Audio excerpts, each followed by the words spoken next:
தைப்பூசம் முருகனுக்கா அம்பாளுக்கா? தைப்பூசத்திற்கு விரதம் மேற்கொள்வது எப்படி?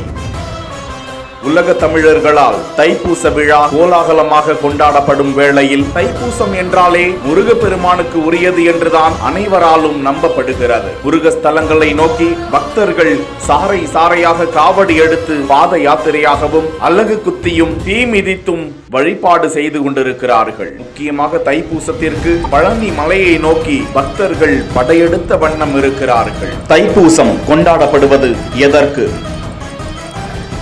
தைப்பூச விழாவை இந்துக்கள் இரண்டு முக்கியமான காரணங்களுக்காக கொண்டாடுகிறார்கள். முதலாவதாக முருகப்பெருமான் தனது தாயிடமிருந்து சக்தி வேலினை பெற்ற தினம் தைப்பூசமாகும். இரண்டாவது காரணம், சிவபெருமான் உமாதேவியுடன் இருந்து சிதம்பரத்தில் ஆனந்த நடனமாடி தரிசனம் அளித்த நாள். தைப்பூசம் என்பது முக்கியமாக முருகப்பெருமானை சார்ந்த விழா என்றாலும் அந்த விழாவினை சிவன் மற்றும் முருகன் ஆலயங்களில் பெருமளவில் கொண்டாடுகிறார்கள். தைப்பூசத்திற்கு 48 நாட்கள் கடுமையான விரதம் இருக்க வேண்டும். அருகாமையில் இருக்கும் முருக கோவிலுக்கு சென்று வேண்டிக் கொண்டு வீட்டிற்கு வந்து பூஜை அறையில் விளக்கேற்றி அனுதினமும் கந்த சஷ்டி கவசம், கந்தகுரு கவசம், திருப்புகழ் போன்ற முருகப்பெருமானின் மந்திரங்களை சொல்லி நெற்றியில் திருநீர் வைத்து 48 நாட்களும் ஒருவேளை உணவை தவிர்த்து சாந்த குணத்துடன் விரதத்தை கடைபிடிக்க வேண்டும். பெண்கள் மாதவிடாய் காலத்திலும் விரதத்தை தொடரலாம், ஆனால் பூஜை அறைக்கு செல்லக்கூடாது.